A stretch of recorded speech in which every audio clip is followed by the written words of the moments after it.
Hello, everybody, and welcome.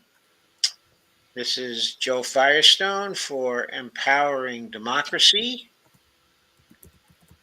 I'm here with Greg Mallard and Madeline Hoffman, Brandy Weaver, Hello. okay, and Dolores Pierce. They are all activists, and also in the case of Madeline, she's a professor as well. Mhm. Okay, and we have Greg, extremely active in various campaigns. Looks like we lost also Dolores Pierce at this point. Uh, and so hopefully she'll be able to return soon. I think I hear the ping that announces her presence. There she is. Okay, Hello. Dolores, it is wonderful to see you again. It's always wonderful to be Okay, here. so this is a kind of a continuing show. It started actually last Friday, okay, I believe, or was it Thursday? I can't recall. But it started with a proposal.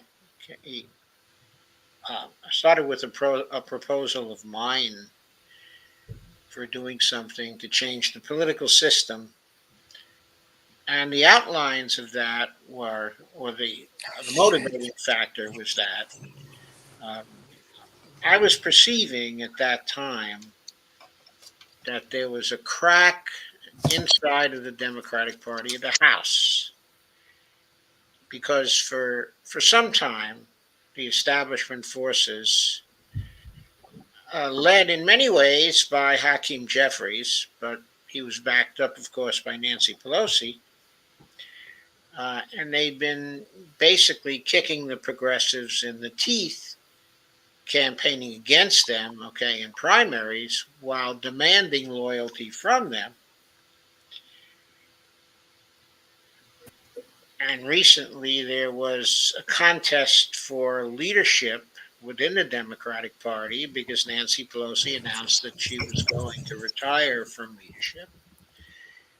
And key people on her leadership team also indicated they were going to retire, specifically Steny Hoyer and Jim Clyburn. At least he was going to retire from the position of whip. He didn't quite say he was going to retire. He still wants to cling to something, but he was going to vacate the whip spot, okay, the minority whip spot. And so these people who were retiring from leadership then proceeded to back Hakeem Jeffries for minority leader, Catherine Clark of Massachusetts for minority whip, and Peter Aguilar for the caucus chair, which had been the position previously occupied by Hakeem Jeffries. So no progressives were elected to leadership spots. So that was a kick in the teeth, and that's what started me thinking that maybe some of the progressives in the Congressional Progressive Caucus might be tired of getting kicked in the teeth, and maybe they would be open to starting an independent type of voting bloc inside of Congress, declaring their independence from the Democratic Party, uh, continuing to caucus with the party, and still vying for committee positions, but definitely being independent of the party, sometimes bargaining with the Republicans on key issues, and in various ways expressing their independence from the Democratic Party. And in previous discussions here, we've talked about how that would give them some more leverage in Congress and bring change on various key issues. Uh, that we would have a different situation in the sense that if these progressives were to issue a letter, such as the one they issued, concerning the Ukraine war, that it would not be so easy for the Democrats to respond with all kinds of threatening moves against them if they were already an independent bloc. And that was only one example of something that might possibly be different. And I talked through a number of other instances in which it might make a difference to have this happen. I also pointed out that there were similarities of platform, okay, of many of the Congressional Progressive Caucus with the Green Party, and that a natural affiliation, that might develop over a period of time, and maybe not over a long period of time, that they would choose not to be just an independent voting bloc, but to uh, have an affiliation with the Green Party if the Green Party wanted them. So that was my idea. I thought that was a pretty good idea.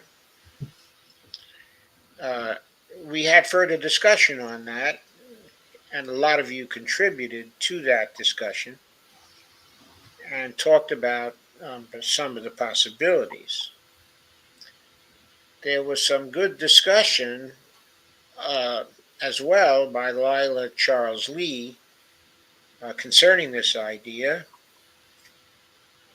and she was pretty much in favor of it also. She hasn't been able to come back since then, but in private communications to me, she's indicated that she really thought this was an exciting idea. Okay. Uh, 2 streams ago, Lisa came on. She had been thinking rather deeply about that, having seen the first of the streams, even though she wasn't there for the first of the streams. And she came on with a bottom up idea. The idea being that we approach this from the perspective of a movement, okay, a bottom up movement. We pull together a bunch of different groups, okay, that would be allied, a kind of alliance, okay, of independence. And she wanted this to be a rather general movement that would relate to various other institutionalized groups that were already there, Mm. and to talk to them and represent them in some way, but generally to constitute, okay, an alliance outside of the party system, but with the growing membership, okay, and growing power, to create a kind of construct that would regulate the whole political system on behalf of the people, because it would be a bottom up type of movement, and it would be the kind of movement that would ensure uh, that the kind of thing that just happened with the railway strike Mm. and the movement of the government to crush the railway strike would be a no-no, presumably, because of this alliance, okay, of independence. Now, the alliance of independence would have a great emphasis on people who are not part of the Democratic Party, not part of the Republican Party, but uh, actually the polarity of people who are independents in our system. And so she wanted to create a more formalized, bottom up type of force that would be able to regulate the political system we have now with its domination by the donors. So she called for that, and she thought that such a movement would be able to attract the people, the same people in the Congressional Progressive Caucus that would have been a target for us in terms of my idea. Okay, and she thought that that sort of very broad movement would be much more successful. It would not be affiliated with the Green Party, at least at first. Okay, it would be just an independent voting bloc inside of Congress, backed by this bottom-up alliance, okay, of independents. So it would have strong connections to the grassroots, okay, and it would represent the interests of many different kinds of movements, okay, and organizations. Okay. I was very attracted by this idea, okay, by her idea, okay, at the time. I viewed it as sort of incorporating my concerns, but as a much broader and more powerful movement that I was for. Since then, I've thought about this from the standpoint of what is possible for us to do versus what we might want to do on an ideal basis. I looked at our group as existing now, basically the people who've been discussing these issues, and I asked myself, was there any part of this group that would have the capability to organize the kind of movement that Lisa had in mind? And my conclusion was, really, as of last night, the end of last night, early this morning, my conclusion was that we don't have the capability in our small group to do the organizing for that kind, okay, of movement. Certainly, I don't have that capability myself. Right now, I'm a streamer.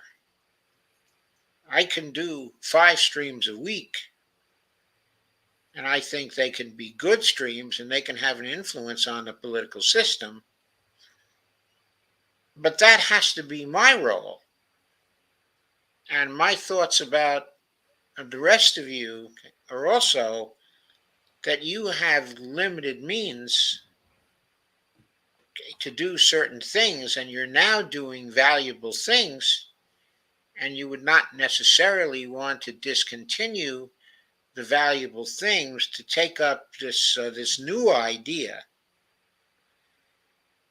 and basically devote your lives to making this new idea real over a period of time. In Lisa's proposal, she also had a time frame, basically stating, well, this has to be done right now. We have no more time. We have to go after this. Uh, well, my thinking is that really none of us have a lot of bandwidth, okay, to devote to this. We can state the idea, we can make it public, we can call for other people to get involved and try to start a movement, okay, in that way. But we ourselves don't have the bandwidth to lead such a movement, even if we were to have the capability to do so. So at this point, my conclusion on Lisa's idea is that beyond socializing the idea, there's not much that we can do.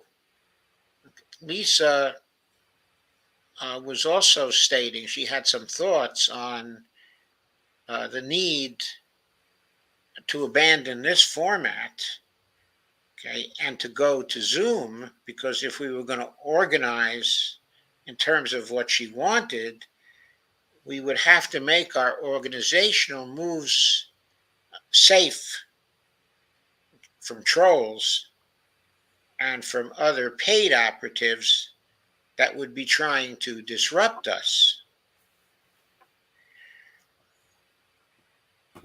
But based on my conclusions about what we can practically do, if the best we can do is to socialize the idea, then okay, I don't think we need to do behind the scenes kinds of things. I think to socialize the idea, what her version of the idea anyway, we would need transparency. We would be trying to spread the knowledge of this idea as widely as possible. Okay, but going back to my first idea, we do have the capability to note the way the progressives are treated inside of the Democratic Party and to socialize the idea that maybe 30 to 50 progressives ought to establish this independent bloc. I'm not saying that we have the capability to organize the independent alliance that was envisioned by Lisa, but I'm saying we have the capability to continue to socialize the idea that the progressive bloc in Congress, at least a part of that bloc constituting real progressives, may perhaps want to stop getting kicked in the teeth by the Democratic Party and may want to go off in the way Bernie Sanders went off, establishing a certain amount of independence from the Democratic Party such that he could take certain positions and make certain pronouncements that the rest of the party could not make. So that idea we can begin to socialize. We can also begin to socialize the idea that the most natural alliance for these people is not the Democratic Party, but is the Green Party. I know many people have problems with the Green Party. I think they attribute all sorts of things to the Green Party that are not true, but that basically people believe because of the propaganda campaign that's been waged against the Green Party since its inception in 1988, I believe, is the origin of the Green Party. That's correct, Madeline, right? Okay, so uh, it still seems to me it makes sense for us to simply mention and to keep on mentioning that the natural allies of the progressive in Congress are the Green Party, or is the Green Party.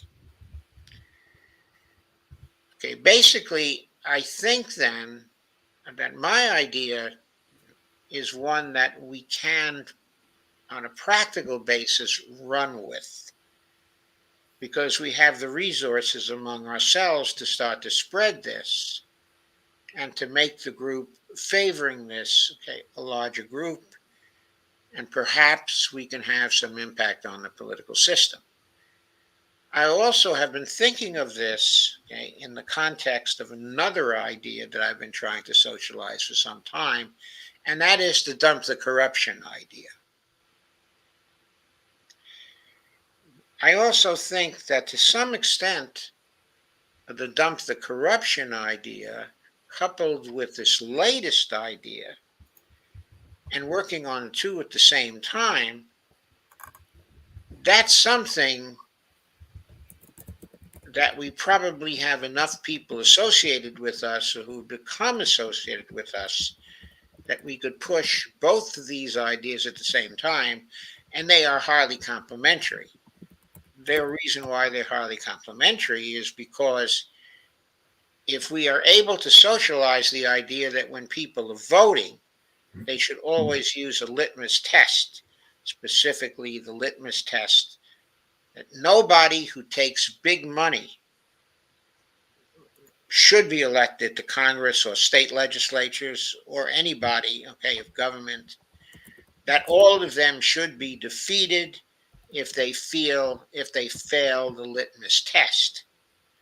Well, the natural corollary uh, of this is that third parties, at least those that don't take any big money, are going to be the ones running candidates that people ought to vote for.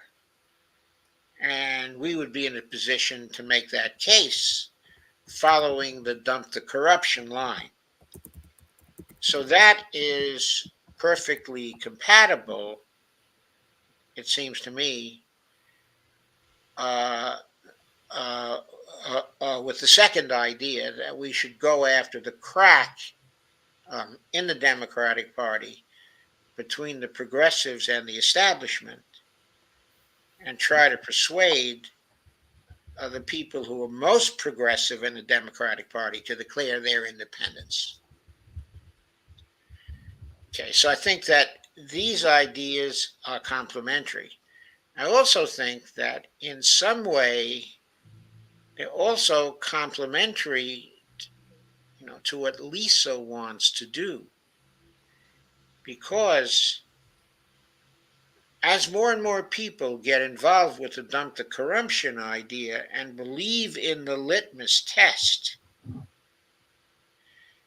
then it will be more possible to organize the kind of giant movement that she has in mind. And we would be likely to attract many more people joining with us so that we might eventually have the necessary wherewithal in terms of human resources to pursue the strategy she outlined. Okay, to relate again to her proposal, one of the major elements of her proposal was that she wanted people to come together and to organize a convention where everybody would express what they think we can all agree upon. Okay, and put that into a declaration of independence, kind of. Well, from my perspective, and I was going to tell you last time about some experience that I had some time ago, like in 2015. But putting together that kind of effort to have a convention, that is a major effort, very exacting in terms of time. It's highly debatable whether we would have the time to continue our present activities and also be able to create the kind of conference that I think that Lisa has in mind. Unfortunately, she's not here tonight to say more about what exactly she has in mind. But okay, now I can tell you about the previous experience. I believe it was in 2015. It may have been sometime in 2016. I don't recall exactly, and I haven't taken the trouble to look it up. But there was here in D.C. a major conference of people. People came from all over the country to this conference, from California, from the South, from the East. They came to Washington, D.C. and had a conference, okay, at American by University in Washington. The conference was organized by Nick Brana, okay, and also organized, okay, by Arakel Bloss, who soon after the conference sort of split away from Nick because he was grabbing all the credit for the conference. Okay. And she felt that she had actually done most of the important work to put together the conference. Okay. I believe Arakel was right, but that's neither here nor there. The point is that Nick used that conference as a platform to start the People's Party, which, as you know, he started, but which never produced any results, okay, at all. And there are all kinds of allegations about it right now. But my point about that conference is this: from the standpoint of interpersonal dynamics, that was a very successful conference. There were Green Party people there. Uh, there was some headliners there like the Crystal Ball, but Jamarl Thomas was there. Various lefty streamers at that time, okay, were there. There were people, okay, from RT there. It was a conference of hundreds of people. The sessions were well attended. Uh, okay, I gave a presentation there with Steve Grumbine, by the way. We were relatively close, okay, in those days, and we gave an MMT presentation there, okay, as well. Also, Jimmy Dore was there, by the way, and his session was, extremely well attended. Most of the sessions were very well attended. There was great spirit in the air, okay, motivation in the air. Kevin Zeese was there, but so was Margaret Flowers. Okay, it was just a really well attended conference. Wasn't Cornell West also there? I think Cornell West was there. I think that's right. I'd forgotten that Cornell was there. Right. But it's not so much who was there. My point about this is that it was a big, enthusiastic conference that took a long time to organize. They were able to raise funds to organize it. People were excited about it. It was the kind of event that was envisioned, at least in style, by Lisa. I'm not saying it was the kind of event in substance, but it was an event where all kinds of ideas were brought together from all kinds of people. And it was really supposed to be something that would give a boost to the whole lefty movement. From my point of view, though, there were no products of that conference. Of course, the presentations were made available to people, and they could see those. But my point here is that you can do a conference like this and have no particular products from it. There is nothing to hang your hat on to go further. So from my point of view, if we were to go with that kind of movement and try to organize it in some way, I think we need to have certain core objectives that are supposed to come out of that particular conference. if we don't direct the conference in that way, uh, just like that earlier conference, we're unlikely to have any products. Okay, I guess I've kind of summarized now what I have to say. I suppose the idea that we lack the resources is probably pretty decisive and send me back to my first idea and also to the dump the corruption idea and putting those two ideas together. So now I want to open the floor to everybody and see what you think. Well, Something like what is being proposed and what we've been talking about. Something like this could also be done even on the local level, whether it be your local school board, city council, county commissioner, board of commissioners, uh, even your mayors. We can also do something like this even on the state legislative level, like state senate, state house, and even governorships. We can bring this type of campaign down to the state level so that way we can make an even bigger impact, because whether we know it or not, the state level governments are more important to us than we imagine. Like with voter suppression tactics that are going on, we can combat that head on and dump the corruption as far as voter suppression, not only to my ethnic minorities, but also to allow the stepping stone to permanent ballot access for the third parties that we can get on even on the state level. Yes.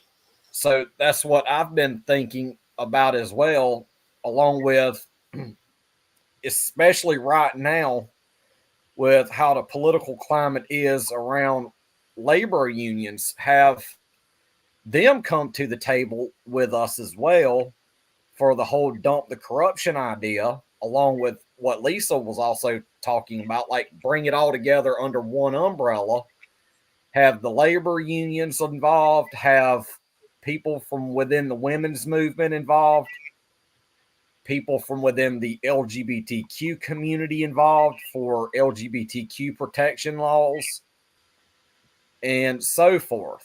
So, if we brought all of that under one umbrella and discuss common issues that we all agree on, then we would have a stronger foundation for what we're wanting to do. Like we can work with national greens, for example, along with state and local greens, along with independent organizations like Nick Branya's Movement for a People's Party, and do something like what he wanted to do. And we bring it all together into one convention style. So that way we can do something separate from the two party system and be very successful, is my thinking as well. Like we need to all come together here and put all of our ideas together and make something even stronger.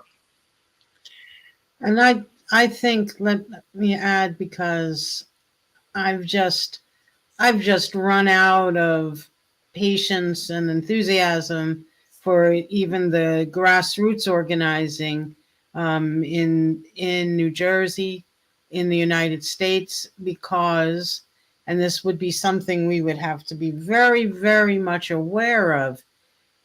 Democratic Party is where social movements go to die.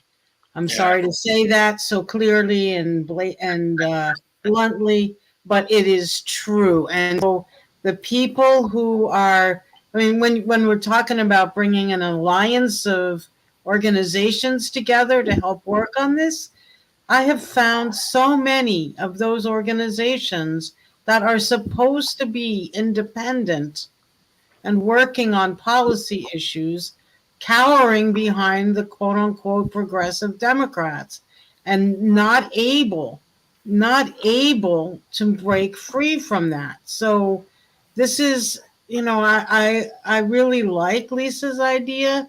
I really like what what Greg just said, except I don't want to model us after the People's Party. No way, no how. Because Nick Brana, I mean, we've tried to work with him, and back, maybe 10 years ago in New Jersey, we tried to form an alliance between the Nick Brana, the Green Party in New Jersey, and the Labor Party, folks who were building for labor. And he was impossible to deal with on that. He just I wanted guess. to do things his own way. He didn't care about what other groups were doing. But and more broadly than that, if we were to do anything along these lines, I'm going to put my foot down right here, right now. I'm not doing anything to strengthen the Democratic Party. Me neither. It's just Yeah. not what Well, I was going to say, and Nick Brana has a string of abuse allegations. mm-hmm. Yes, So exactly. Yes, we- exactly. anybody who's broke off from the People's Party, Mhm. some of the smaller ones have broke off. Them I don't mind, but not. Oh, yeah, some of them are very fine people. Yeah. For example, Zaina Day Mm-hmm.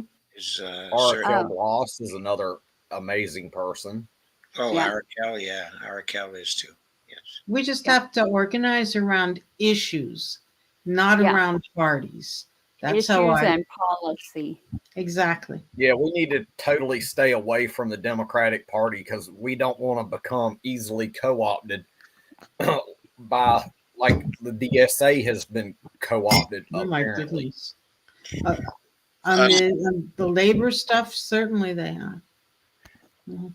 Okay, so Greg, are you suggesting then that we not try to split off We should. parts of the Congressional Progressive Caucus from the Democratic Party, okay, into an independent bloc? We should attempt it and see how that goes as well, because they have got to be tired of getting kicked in the ass. Like, we should entertain them coming over to the Green Party, because we need to have a party like the Green Party, which already has the infrastructure ready for us to get these progressives to come over, the more realistic progressives, like maybe a Rashida Tlaib type, the ones that are so sick and tired of being thrown around like a rag doll.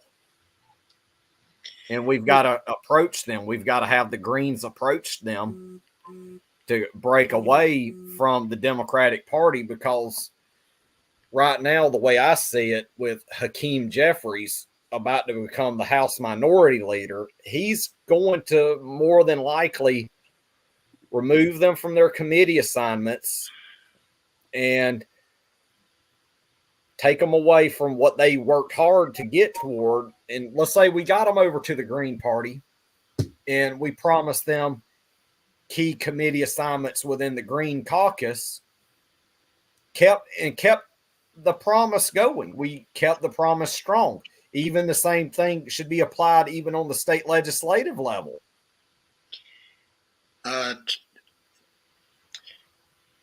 Okay, Lisa, who's not here tonight, would reply by saying,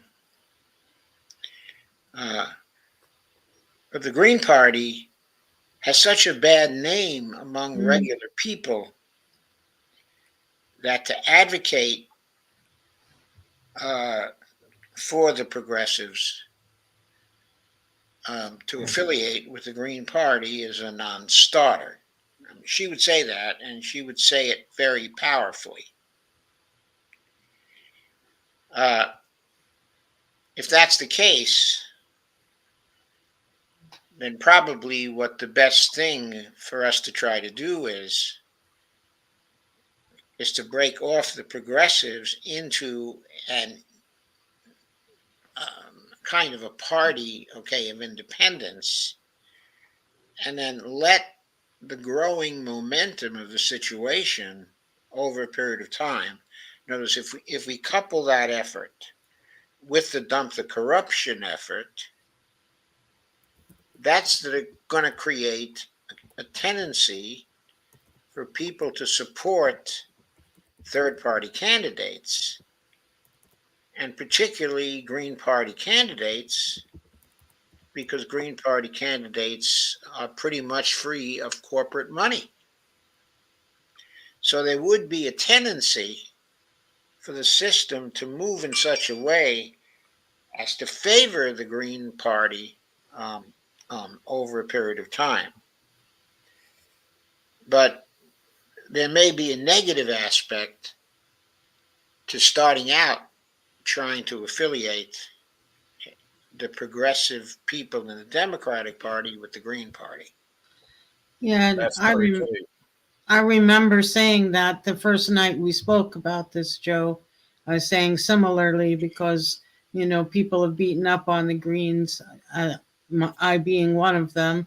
For so long. One of the Greens, not one of the people beating up on the Greens. I've experienced it. But then, you see, if we don't have a structure or we don't have something to move people to, my thought is we're going to have wishy-washy progressive group that's going to have people wanting to work within the Democratic Party, people wanting to join DSA or build DSA. I'm not wedded to building the Green Party, but it is a party that's got ballot access in many states. It is a party that has a long history. It's got a lot of problems. I'd be the first to say that. But if there is, and there are places where there is no Green Party, granted. But if we're just doing Georgia, some kind for of, example, what's that? Georgia, like the state of, like here in Georgia, the Green Party does not even have ballot access. And Can I the thing is, let me finish, please? Just Yeah. finish my one last sentence. I don't want to expend energy for a wishy progressive independent group that has no definition and no goals and nothing clearly marked about it as progressive. I'm done, Gregory. but yeah, like I was That's a saying, very like, good point, Madeline. What I would say about that is if they want to make themselves independent, if they want to come out as independents, they're going to have a platform of their own. Mm-hmm. In other words, why would people vote for them for re-election if they have no platform? Can I bring up something too? And please, Brandy. Is we can also look at, so like my state is majority Republican ran. We can look at each individual state, see where they have ballot access and where they have a best chance. So, like in my state, the Libertarians were able to participate in the debates. Mm. And so we have Green Party access, ballot access here. We just didn't have any Green Party candidates on the ballot this last time. We have a Green Party of Arkansas. So we can look at each state and do it that way. And then try to get it on the ballots that it's not in, because there is a structure there. People know who the Greens are, whether they hate them or not. And the ones that absolutely hate Green Party and hate Green Party voters, we're never going to change their minds anyway. But there are some that we might be able to. And we also need to focus on what issues we could do to bring out the non-voters, because like 50% of this country and 55% of my state didn't vote. So we need to address the needs of the non-voters. Yes, I entirely agree with that statement, Brandy. Yeah. Okay, to come back to Greg's, though, I don't think in what you said, Greg, that you addressed the point, that I made Mhm. that even though it would be wonderful to have the kind of movement that Lisa specified, that we don't have the horses at this point to create such a movement. I mean, of course, that we don't have the people to create such a movement. If we look at ourselves and ask what our bandwidth is, we just don't have that kind of bandwidth. No, we don't. And so, even though we would like to be able to do that, if we try to do something more limited, like the Dump the Corruption campaign, and like just trying to pressure the progressives to declare independence, those are much more limited objectives. But I would argue that they open up all kinds of possibilities of what might happen in the political system. If the Dump the Corruption idea gains any kind of popularity or provenance, it's going to open up doors for the policies we favor. It's going to open up doors for the Green Party and for other third parties. It's going to really change the political system, because the key leverage point in this political system is getting rid of the donors. It's getting rid of the toxic money. I think we can't let ourselves lose sight of that and get distributed over a very large number of issues that are all important, of course, and that something has to be done about in a very short period of time. In my view, the path to getting something done in a very short period of time in the really important issues is to get those donors and their dirty money out of politics. If we don't do that, we're doomed. Like in Iceland, if like what they did was they removed the corporate money in politics, and they also jailed the bankers and the politicians and elected a whole new government. Yes, they acted very decisively, in Iceland, and they had good results. But I think going the route of the Dump the Corruption first would be the short, like what you're talking about, would be the best stepping stone for what we need to get done first. So we've got to dump the corruption, whether it be the legislative branch, the executive branch, and also the judicial branch. Right, but the key to dumping the corruption in the other two branches is to dump the corruption in Congress and get people in there who haven't taken any of the big money. Mm-hmm. Yep. You know, the ranked choice voting movement is continuing. There's a big conference, virtual no, it's not. It's virtual and in person conference today in Jersey City, New Jersey, to provide an example to the public as to how ranked choice voting works, because there's a lot of misinformation about it, a lot of confusion about it. Oh, it's too complicated. How can we get to it? I bring that up. Lies against it. Yes, exactly. I Yeah. bring that up because if we're talking about doing something with with independent people, independent parties, independent candidates, I don't know how many people, too many people, have said to me over the last couple of years, "Oh, well, I can't vote for you until there's ranked choice voting. I'm voting for you as a Green Party candidate." I said, well, there won't be ranked choice voting if you don't vote for independence Yeah. and put pressure on, the Democrats and Republicans to do something different. So that ranked choice voting movement is out there and strong. Just wanted to put that on the table as well. And maybe we should do an educational video on ranked choice voting Mm, and like spread it out and have everybody spread it out. And that way it gets to more people mm. Like through that. everybody Such a sharing it. video, of course, for such a video, we have examples Hmm. of ranked choice voting going on right now in Alaska, okay, and in Maine. Yep. Mhm. So certainly we know that's a practical solution, and we know it has effects. Yeah.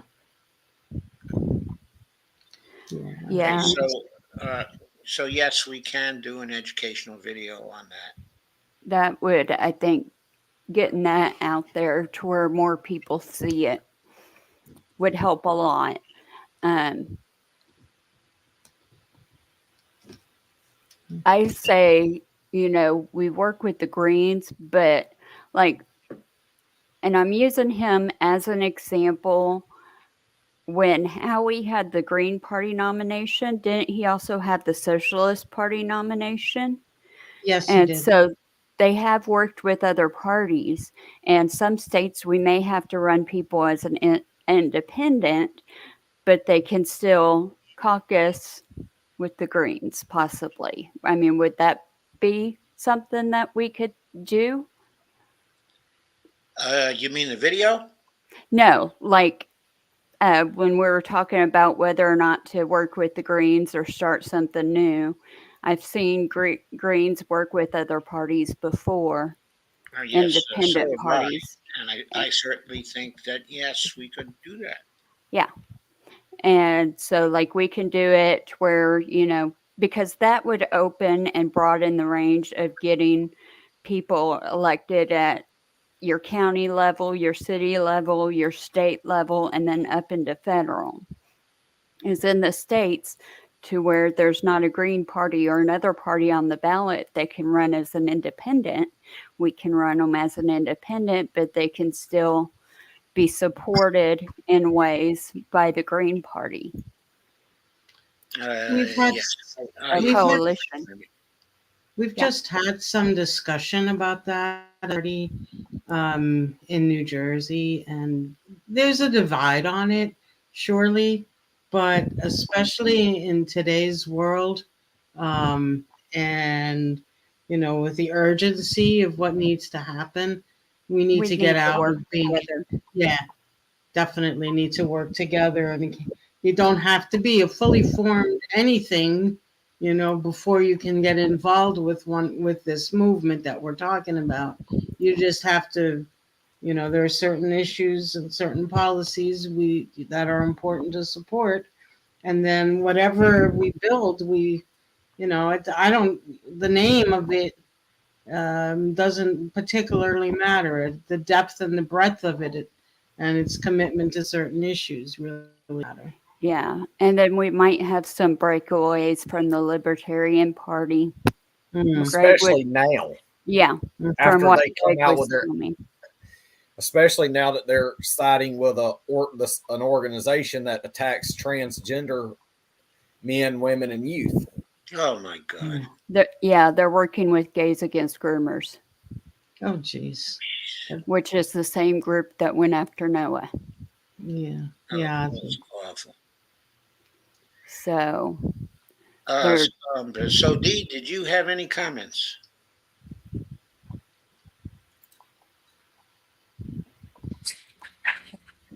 Hello. Um, when we talked about ranked choice voting, we saw that it works very well in Maine. Right, And and it's worked well in Alaska too. yes. And it's a difficult situation we're all in, because for years people have been trying to get the money out of politics, trying to have people be heard.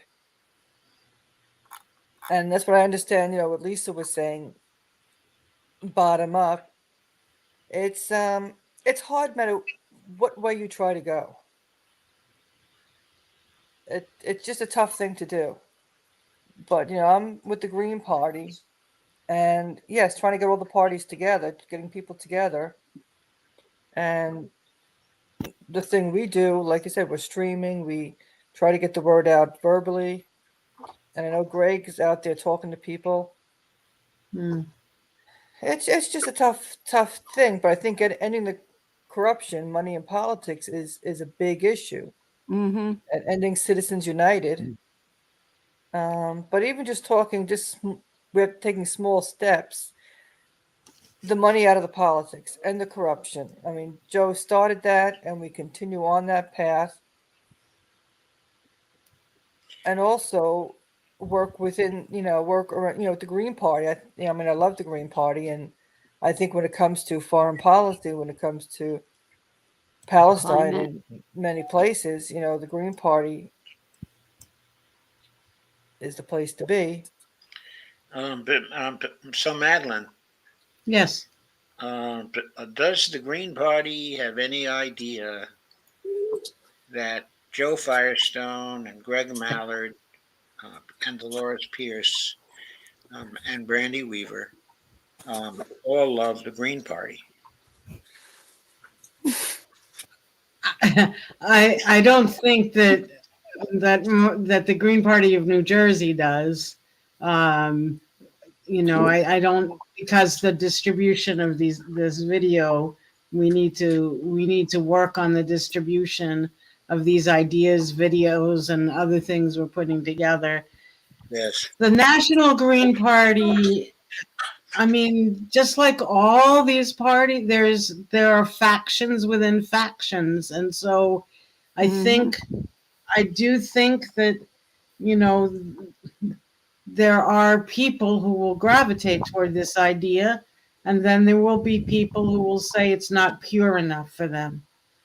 So we just have to be prepared to just be prepared, as Brandy or Dolores said. I mean, this is not an easy task, but I think we have to be ready. We have to put our helmets and shields on because we're going to be walking into Break out whatever the baseball bat.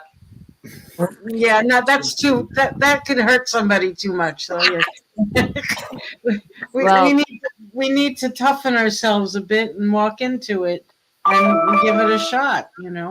But I don't know. I think we would need to come up with like call to action or something that could be distributed to people. yeah, and like right after the primary was over in 2020, I got involved with United Left, and that's kind of what they were trying to do. Mm.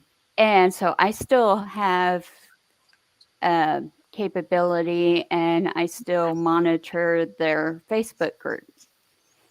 I'm still an admin on there to where I can go in and post. Wow. And I also have my group. United Left, yeah. I'll send you an invite to it. Okay, good. A lot of the real progressives post on there a lot. We I also try not to be biased.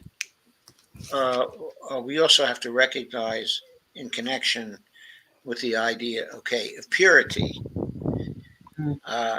It may be the case that the suggestion, that the progressives leave the Democratic Party and go to the Green Party, that's not very pure from a party point of view. No. Both. However, the dump the corruption idea, that's entirely pure. It's a nonpartisan idea. If it turns out to be the kind of idea that's very bad for the Democratic Party and very bad for the Republican Party, that's just an incidental effect of the pure idea that we need to get money out of politics so that the representatives will represent us and will no longer be representing the donors. Yeah. I can see good and bad with trying to get the progressives to switch over, which it may not work at all Mhm. Yes, it on may not them. work at all. But there's a lot of people who feel scorned, and they have every reason to feel that way. And then you'd have other people that if they left the party, they'd welcome them with open arms if they left the party. Yes. But you've got some that are so scorned, it's going to be hard for them to trust them again because a lot of them donated and worked on their campaigns. Yes. I think that's right, Brandy. And that's the negative that I see besides actually getting them to do it, because even like they won't even go on Bree's show. And she had Ryan on today Oh, I saw alone. that. I saw I've it been too. watching that. That was good. And she did point out to him, she's like, they'll talk to you and you cover for them so that you keep the access. Right, She's and I like, they think won't that's come in here and talk to us. I think that's exactly why Mm. he's saying the things he's He's saying. saying, Yeah, he knows what he has to say to keep access. yep.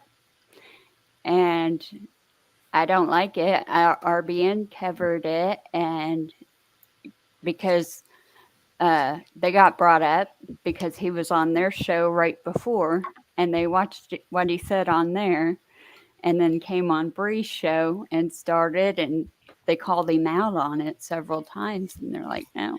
Oh, Kashama Sawant was terrific. Yes, she is. She is absolutely awesome. So, Yes, I know she's terrific, but I was specifically referring to that show. oh yeah, she was great on there. Definitely. What about the What about the idea of probably having Pat Cody on here with us one night to discuss this as well, like Pat the Burner? Yes, I would love to have Pat come as well. Okay, and as Lila got integrated, I thought we could gradually get Pat in as well. But I can probably get Pat in on his own because Lisa and I, have had contacts with them before and group discussions with them Um, before. Uh, the reason why I started with Lila was because she seemed the more enthusiastic of the two in terms of getting involved with the dump the corruption idea. I think the greater the reach we have with the dump the corruption movement, the greater chance we have of getting something done. We need to reach out to people like Pat. We need to reach out to people like Kashama Sawant. Who else? Howie Hawkins, possibly Yes, we do need to. Stein and Ajumu Baraka. mm-hmm. We need to start approaching all of these people, even people within the Socialist Party. Like, I don't know who's involved there, but we can find out. Yes, I'd like to get more involved with the Socialist Alternative Party. Me too. Yeah. Like, if we can make some inroads within the Socialist Alternative through Kashama Sawant, then we'd be really on track for something even greater, I believe, with the corruption movement. Because once we get the money out of politics, that's the number one thing we need to be focused on here. Then we can focus on other things. That's right. Like, if we get the money out of politics and everybody agrees on that, then we're all free to compete on the basis of ideas, okay, and political skill. But right now, we can't do that because it's all about the money. And I think we need to literally get more people on board with our movement that we're wanting to start and see just how far we can get this to take off and see how successful we can be. And yes, I agree. And so I also think that we need to continue these discussions. Yes, we do. And I'll be continuing them and with them and trying to get other people involved, okay, and exposed to the corruption idea, okay, especially. For now, it's about an hour and 5 minutes. Okay, Madeline had to leave. Can I say something real quick? Sure. Um, this is to Robert Copland. A lot of my very good friends here at home that work with me are DSA. And so we've got some really great people in DSA that believe in the same things we believe in. And I think the hard part that people have is the ones that are still supporting the Democratic Party, even after everything that's gone on. Maybe some of that will change after the railroad strikes. It may not. But you know what? I'll work with DSA on the issues I agree with them on. Because even my friend that went whenever I did the thing for Noah and Sakuru for the trans rights Yes. event, my friend that was there is been active in DSA.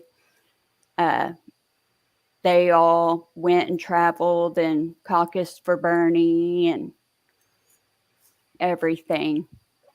And so, but there's things that we agree on and find common ground, and let's work there.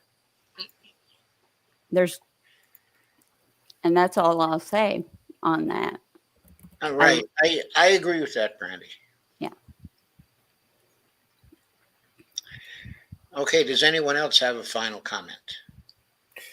Yeah, like I said, let's start reaching out to more people like the Kashama Sawants, Howie Hawkins, and get some inroads in and even get bigger voices on like Pat Coate, like somebody with an even greater audience that can share this even farther and wider, because the more exposure this gets, the increased likelihood of our success is going to be. And that's what we need to do at the end of the day to dump the corruption.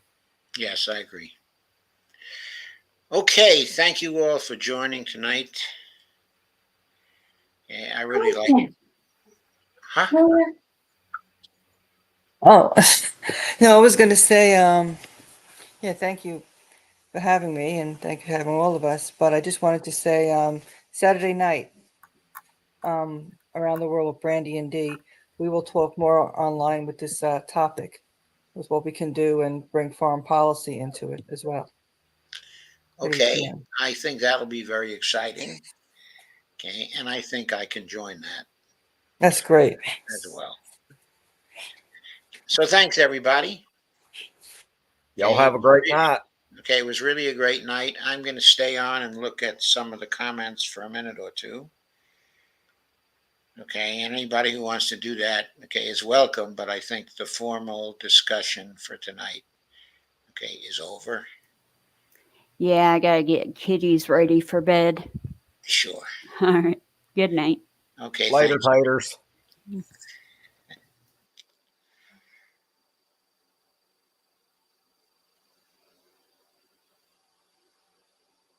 Okay. So here we are. I notice D is still here. Thank you, D. And Steve Wolfbrand says, smash the like button. CC Swift says, could it be a federation that comes out of said convention? Don't mind me. I've been watching old school Star Wars. Old school Star Wars, a federation.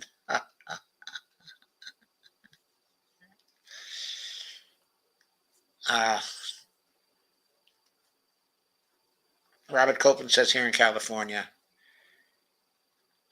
I know a lot of progressives that are in the Democratic Party. Steve Wolfram says, Nick Brana, no, he's fake. Yeah, we all feel that way. Kay says, I had high hopes for the People's Party, but no more. Yes.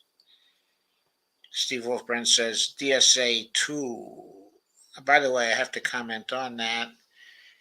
Okay, on Brianna Joy Gray's show tonight, by she and Kashama were making the point that what DSA needs to do now after the railroad strike is to expel the members of the squad who colluded with the Democrats to create the very bad situation we have now, where the settlement was forced on the workers and the company people got just exactly what but they wanted. That was due to people like Pramila Jayapal, uh, uh, AOC, the only member of the squad who voted against that bill in the House. It was actually Rashida Tlaib. And Bernie, of course, knew where he stood, and he voted against it in the Senate after making clear that he would if the paid sick leave wasn't in it. By the way, I think this business of going on year after year since 1923, excluding railroad workers from paid sick leave. This is a frickin' scandal for the whole United States. It is just intolerable. CC Swift says, I bet those Jehovah's Witnesses can tell you how to do a convention. I think they hold massive ones every year. I know they do. I know a lot of people who know how to hold conventions. But right now, we don't have those resources. Robert Copeland says Nick Brown ruined the People's Party for a lot of people. I think he ruined the People's Party, period. Nobody is talking in any favorable way about the People's Party anymore. Robert says Gregory is wrong if he wants to include the People's Party. Oh, I don't think Gregory wants to include the People's Party. Steve Wolfbrand says MPM is over. I'm not sure what that meant, but Robert says there are some good politicians that are in DSA. Yeah, I think there are. Brandy Weaver says, hello at Steve Wolfbrand. Kay says, we have no Green Party in Ohio. Robert says, I know a few Green Party members in Sacramento. And Robert Copeland says, I may have to leave if you keep on attacking DSA. Okay, Robert, I am not attacking DSA as a whole. I'm just describing things that DSA is not doing, that it would seem incumbent on it to do if it was really a socialist organization. So also DSA, the chapters of DSA are very different. What national DSA does is different in some respects from what the local DSA does. So I'm not firing off a blanket smear against the Democratic Socialists of America. Generally speaking, I appreciate the organization. my daughter Devorah says, it seems to me that choosing 50 important political positions and removing those folks first will allow us to go wider after that. Every position we replace, that person needs to pledge to support 3 new people the next time. Well, I think that's an interesting way to proceed, but my concern is not at that particular level. In other words, my concern is getting the voters and the voting organizations to, over time, embrace the idea of the litmus test that everybody has to follow. What I'm envisioning is replacing actually a majority of the House in 2024 and as much of the Senate, okay, as will run in 2024. There may be 1 or 2 exceptions, but most of the people running for the Senate are taking big money. And therefore, according to the litmus test, they should all be defeated in 2024, all those running. And our success will be measured by how many of them we can beat in 2024 and not replace with people who are just as bad from the standpoint of taking big money. Remember, the litmus test applies not only to the incumbents, but to the challengers as well. C.C. Swift says, so it would be called an End Citizens United Convention. Well, again, at this time, we are not looking towards a convention because we don't have the capacity to organize one. Cece says we need a billboard or 2 with a message dumping corruption. We sure could use that. And Cece says, break is over. Later, Gators. Kay says, bye, Cece. And Robert Copeland says, we had a terrible Democratic elected to the state Senate due to big corporate money. Yes, Robert. Yeah, we know. So thank you all for coming. And I think that's enough for us tonight. We will be back tomorrow with our Friday show for more discussion.